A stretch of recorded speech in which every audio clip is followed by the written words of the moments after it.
हाय, good afternoon. CNBC आवाज Motilal Oswal studios में सबका स्वागत है। बारी आज के वेडनेसडे के सास, बहू और सेंसेक्स की।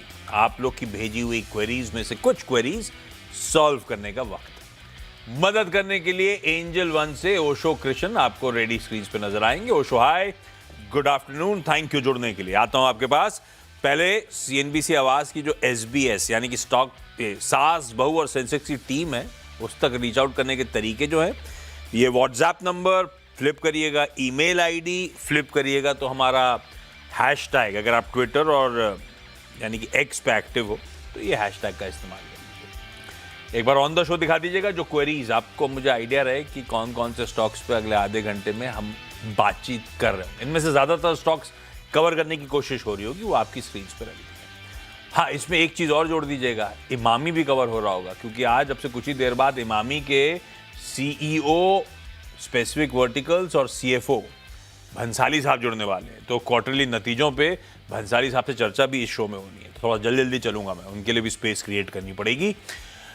लाइए जरा मार्केट स्क्रीन पे 50 पॉइंट के दबाव के साथ निफ्टी इस समय कामकाज करता हुआ। 50 पॉइंट का अब ये क्या है कि अच्छे दिन भी ऐसे ही दिखने लगे हैं। अभी कल डिफरेंशियल हुआ था, कल क्या स्पाइक आया था 150 पॉइंट का ना, वो प्री प्रोविजनल क्लोज और एडजस्टेड क्लोज के बीच में, तो उसका एडजस्टमेंट हुआ। उसके बावजूद अगर 50 पॉइंट नीचे है तो मेरे लिए तो ऐसा लग रहा है इन ग्रीन 100 पॉइंट ऊपर ही निफ्टी ट्रेड कर रहा है। अगर वो उसको प्रोविजनल क्लोज को फाइनल क्लोज मान लेता उस एबरेशन के बिना, तो हम हरे में ट्रेड कर रहे हैं। पर दिन ऐसे हैं कि हरा भी लाल दिखने लगा आजकल। खैर, कंसोलिडेशन का लार्जली दिन है। अच्छे संकेत थे, मतलब अच्छे संकेतों की भरमार थी। यूएस के बॉन्ड यील्ड्स, ग्लोबल मार्केट्स का उछाल, यूएस के बॉन्ड यील्ड्स कूल ऑफ हो रहे थे। कच्चा तेल बहुत ठंडा पड़ गया था, $6-7, तो क्यूज अच्छे थे। इसीलिए बेहतर सेशन, पर क्या करूं, बेहतर दिख नहीं रहा है तो आप मानोगे नहीं कि मैं बोल रहा हूं बेहतर है, पर ठीक है। 24,550 के आसपास, 24,460 पे कल की प्रोविजनल क्लोज, 24,550 पे आज ट्रेड कर रहे हैं। देखिए, आप मान लीजिए 100 पॉइंट ऊपर ही ट्रेड कर रहे हैं भारतीय बाजार। ब्रेथ भी ठीक ही है, एडवांसेस के फेवर में 3:2 का रेशियो। वो 2 दिन का दिखाइएगा, वो अपन ने सुबह दिखाया था मॉर्निंग कॉल में, वो खींच के लाइए जरा, वो प्रोविजनल क्लोज और एक्चुअल क्लोज 2 दिन की। तो परसों हमने डिफरेंशियल दिया था 200 पॉइंट का, कल दिया 150 पॉइंट का। ओशो, इसको देख के मन कर रहा है कि कॉल खरीद के बैठ जाऊं, पर मुझे पता है जिस दिन मैं कॉल खरीदूंगा उस दिन नीचे चला जाएगा। क्या करूं निफ्टी में? Very good afternoon Ashish ji. सी ओवरऑल मार्केट में कंफ्यूजन तो बिल्कुल है अब। हालांकि 3:15 की ही क्लोजिंग को फाइनल क्लोजिंग मानना चाहिए, उसके बाद जो भी मूवमेंट आता है वो थोड़ा ही कंफ्यूजिंग फ्रंट पे रहता है, बिकॉज निफ्टी स्पॉट के चार्ट्स अलग बताते हैं एंड ओवरऑल मार्केट सेंटिमेंट्स कुछ अलग बताते हैं। तो मुझे लगता है जो भी 3:15 के क्लोजिंग है, जैसा आपने इनिशियली बताया कि प्रोविजनल क्लोज एंड जो भी कैश के बाद का जो क्लोजिंग रहता है उस पे जो डिफरेंशिएशन रहता है उसको नेगेट करना पड़ेगा हमें। अभी भी जैसा आपने बताया कि 24,500 कल लगभग लगभग उसके आसपास ही क्लोजिंग दिखा रहा था, तो आज अभी तक उसके ऊपर है। तो ओवरऑल ट्रेंड पॉजिटिव है, बट मुझे लगता है यहाँ पे मोमेंटम लूज कर रहा है मार्केट। तो यहाँ पे इनिशियली या फिर लास्ट मिनट के वोलेटिलिटी को लेकर के कोई भी व्यू नहीं रखना चाहिए। इंट्राडे के पोजीशंस हैं तो 3:15 को ही अपने पोजीशंस काट देने चाहिए। नो डाउट 2 दिन से 200-150 पॉइंट का मूवमेंट है, तो अभी आज की ट्रेंड देखें तो हो सकता है 100 पॉइंट ऊपर क्लोज हो निफ्टी, बट उसे नेगेट करना चाहिए। एंड ओवरऑल मुझे लगता है मार्केट में स्पॉट लेवल्स या फ्यूचर्स के लेवल्स को देख करके चलना चाहिए। अभी करेंटली निफ्टी में जो लेवल है वो नियर अबाउट 24,500 पे अच्छा call writing, sorry put writing है। तो मुझे लगता है यहाँ पे एक सपोर्ट है निफ्टी के लिए। हायर लेवल्स पे 24,600 पे कॉल राइटिंग काफी डिसेंट है। तो ये एक रेंज बाउंड मूवमेंट रहेगा निफ्टी में। स्पॉट लेवल्स पे अगर हम देखें तो 24,400 450 के आसपास आता है, तो बाइंग का व्यू रखना चाहिए। हायर लेवल्स पे अपने पोजीशंस को लाइट रखनी चाहिए, बिकॉज 2 दिन के जो कैंडल फॉर्मेशन हुए हैं वो थोड़ा सा मार्केट के मोमेंटम को ब्रेक करता हुआ दिखा रहा है। मुझे लगता है हायर लेवल पे अभी बहुत सस्टेनेबिलिटी देखने को नहीं मिलेगी। Perfect, beautifully put. ये है खरीदारी करने का मन, ऊपरी स्तरों पे मुनाफा बांधते चले, ये रणनीति बढ़िया है इस समय। मन टेक्सचर बाय ऑन डिप्स वाला है इस समय इस मार्केट्स का। अच्छा, सवाल जवाब के सिलसिले की शुरुआत करूं, पहले इमामी की चर्चा कर ली जाए। देश की एक लीडिंग एफएमसीजी कंपनी, और कंपनी के सीईओ और सीएफओ एनएच भंसाली सर आपको आपकी स्क्रीन पे नजर आएंगे जुड़ते हुए। भाई आप लोगों ने बोरो प्लस, नवरत्न हेयर ऑयल, झंडू बाम ये सब सुना होगा नाम। सारे बढ़िया से ब्रांड्स हैं इमामी के। मेंस ग्रूमिंग में इमामी फेयर एंड हैंडसम से लेके द मैंस कंपनी के परफ्यूम, डिओड्रेंट्स, वो क्या कहते हैं वो बियर्ड केयर और हेयर केयर, हेयर स्प्रे, मतलब जब पूरी दुनिया विमेंस ब्यूटी और पर्सनल केयर पे फोकस करी, एक भंसाली साहब हैं जो पुरुषों का ख्याल रख रहे हैं। भंसाली साहब थैंक यू सो मच जुड़ने के लिए। नतीजा आप लोगों की स्क्रीन पे रखिएगा। आय 15% का जंप है, उसके सामने ईबिटा 5.5% का उछाल, तो मार्जिन कुछ कॉन्ट्रैक्ट होते हुए नजर आए।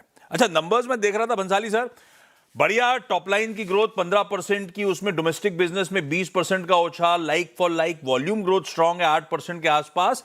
पर उसके नीचे का मामला वो ऑपरेशनल परफॉर्मेंस थोड़ा सा गड़बड़ाता हुआ।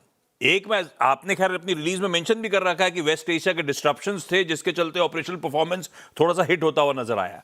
समझाइए, एक तो वेस्ट एशिया का ऑपरेशनल परफॉर्मेंस से किस हद तक का इंपैक्ट था, और क्या कुछ ये जो हाल फिलहाल में ये टक इन एक्विजिशंस हम लोग कर रहे हैं उससे रिलेटेड एक्सपेंसेस भी थे जिसके चलते ऑपरेशनल मामला गड़बड़ाया थोड़ा सा। तो ब्रॉडली आपने सही किया, बताया। जो ओवरऑल ग्रोथ, डोमेस्टिक ग्रोथ 20% का है और overall growth is of 15% for the quarter. International business में हमारा डिक्लाइन हुआ है, and this is despite having that decline, overall growth हमारा 15% रहा है। And the West Asia conflict has impacted the international business more than the domestic business. तो उससे क्या है, जो capability of delivering the goods at the right time, तो supply chain के वहाँ पे इश्यूज रहते हैं। And also apart from this, जो कॉस्ट के भी issues, so all this has impacted our international business. Domestic market में भी क्योंकि क्रूड का कॉस्ट ज्यादा रहा, and crude related जो packaging material and a few of the raw materials have also impacted our cost. And so broadly, if you look at, our gross margins have reduced by around 390 basis points. So that's one time. Otherwise आप उसको अगर देखते हैं तो बाकी all other costs are in line with the expectation. But despite this, we have been able to demonstrate a profitable growth of 6% on a revenue growth of 15%. So we expect this to be a reasonably good growth for us. And this नहीं, ठीक है। trajectory. ये सही कह रहा, domestic business 20% बढ़ा, international business 12% घटा। अगर वो सपोर्टिव होता तो नंबर्स और ही कुछ तस्वीर बयां कर रहे होते। अब इंटरनेशनल बिजनेस 12% दबाव, क्योंकि आपने कहा सप्लाई चेन के इश्यूज थे, जियोपॉलिटिकल डिस्ट्रप्शंस थे वेस्ट एशिया के, उसके चलते। कब तक ये पेन चलेगा ये पूछूंगा तो गलती होगा, क्योंकि किसी को पता नहीं है ट्रम्प साहब और वेस्ट एशिया में होने क्या वाला है। पर इस समय ताजा स्थिति है क्या? शिपिंग, लॉजिस्टिक्स डिले अभी भी लिंगर ऑन, अभी भी कंटिन्यू कर रहे हैं, और उतने ही इंटेंस मामला है जितना पहले था, या कुछ ईज ऑफ हुआ है? दो है, एक तो सप्लाई चेन है, और दूसरे जो मार्केट की रियलिटीज है वहां पे भी, जैसे इवन इन अदर कंट्रीज जहां पे वो सप्लाई चेन का इश्यू नहीं है, वहां पे भी थोड़े इन्फ्लेशन के इश्यूज है, मार्केट डिसरप्टेड है in kind of Bangladesh kind of country where otherwise it was growing. So yes, still there is growth, but that growth has moderated. तो ओवरऑल इंटरनेशनल बिजनेस भी हमको लगता है in the second half we would come back on the good growth. We have taken many initiatives, right from improving on prices, थोड़ा price improve किया है, schemes थोड़ी कम करी है, and बहुत सारे infrastructural steps भी लिए जिस can help us improve on our performance. So we expect this all would fire up in the second half of this for the international business in second half of the financial year. Depending क्या होता है फिर crisis को लेकर। ठीक बात, भले पूरी दुनिया में ब्राइट स्पॉट, इसका मतलब हम ही हैं। डोमेस्टिक बिजनेस अच्छा कर रहा है, इंटरनेशनल में दिक्कतें। बंसाली सर, हमारे gross margin 350 basis points contract हुए, एबिटा मार्जिन तकरीबन 200 बेसिस पॉइंट्स के आसपास का कॉन्ट्रैक्शन था।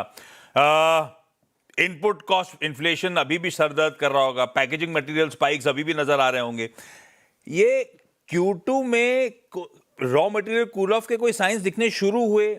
FY27 में अगर मुझे 22% प्लस के मार्जिन डिफेंड करने हैं तो कैसे होंगे?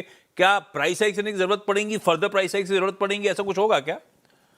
हमने जो नॉर्मल प्राइस जो रेस रहता है वो उतना मॉडरेट प्राइस रेस तो किया था for annual, but we would be doing some further moderate price raise also अभी in the rest of during the further year.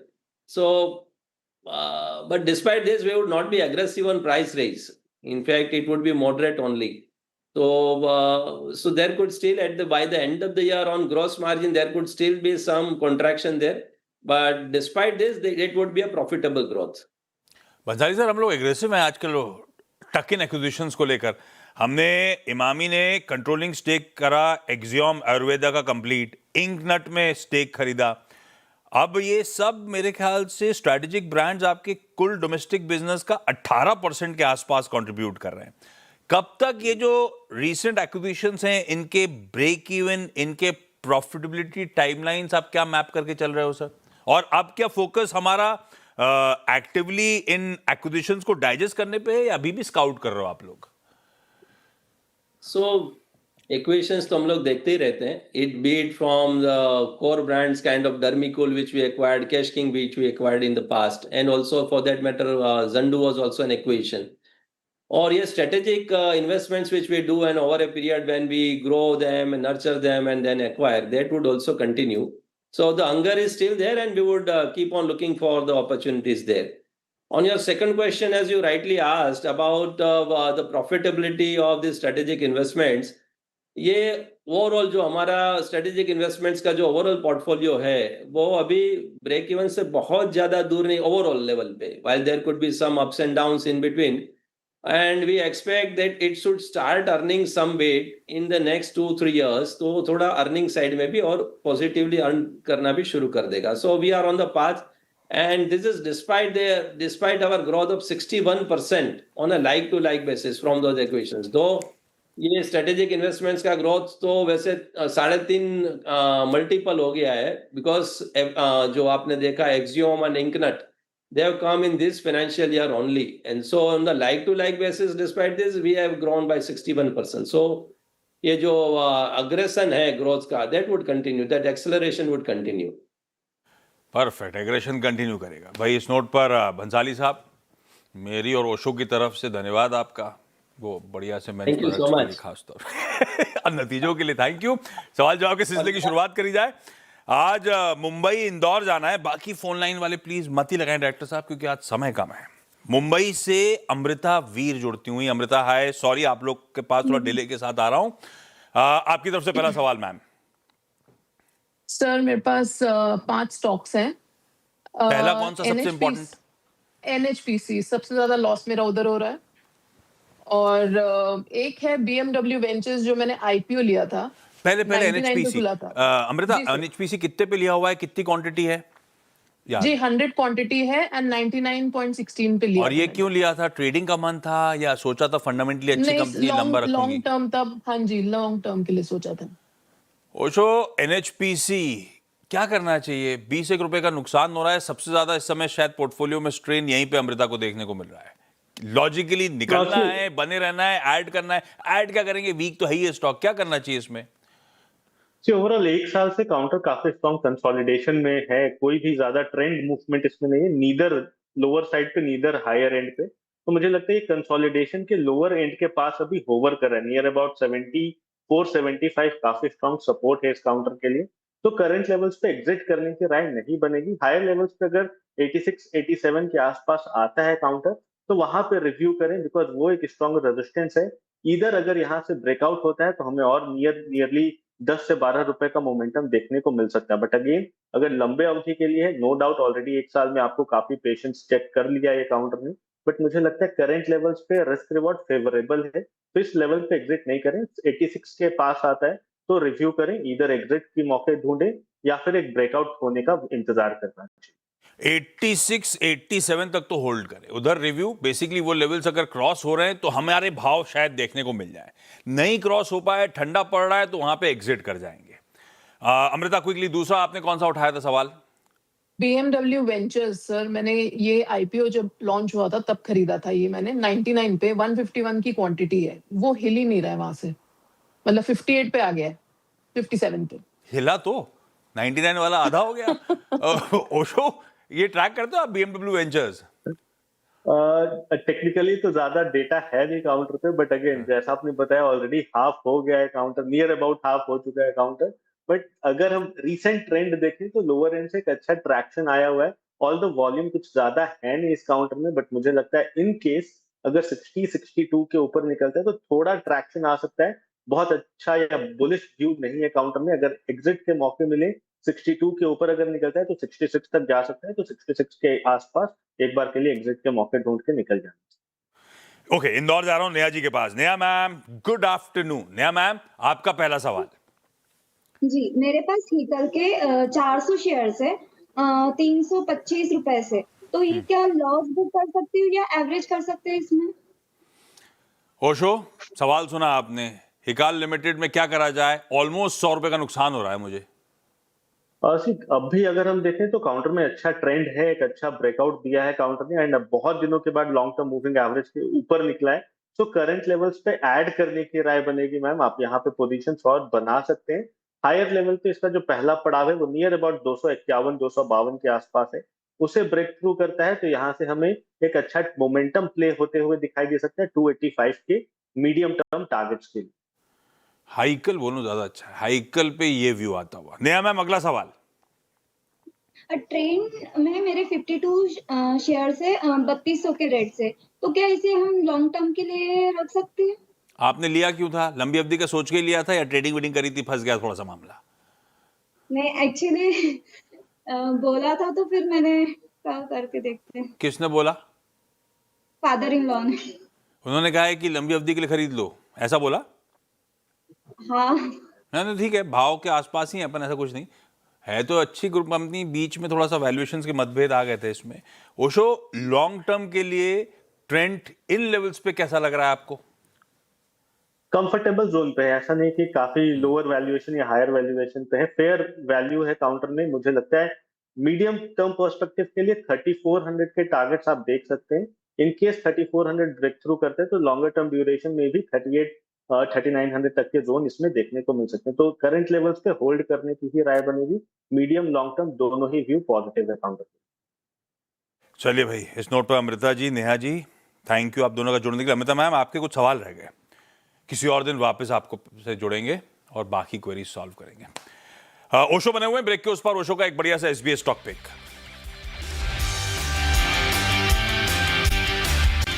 लाइए, स्टिंग प्ले आउट कर दीजिए जरा पिक वाली। एसबीएस स्टॉक पिक की बारी है, ओशो के पास चला जाए। ओशो, इस समय का प्रेफर्ड पिक।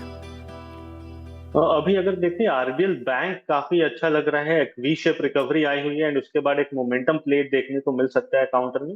सो आरबीएल बैंक पे बाय करने की राय है। 375 का स्टॉप लॉस मेंटेन करना है एंड 400-410 तक के टारगेट्स इसमें एक्सपेक्टेड रहे। 375 का स्टॉप, 400-410 के टारगेट्स आपकी स्क्रीन पे। ओशो, थैंक यू समय निकालने के लिए। आज क्विकली छोटा सा ब्रेक। हमारी अगली मुलाकात होगी 1:27 पे और आज आईटी कंपनी मैस्टेक, उसका टॉप मैनेजमेंट होगा। नतीजे, आईटी सेक्टर के आउटलुक, एआई रिलेटेड डिसरप्शन, सब पे चर्चा करेंगे। नमस्कार।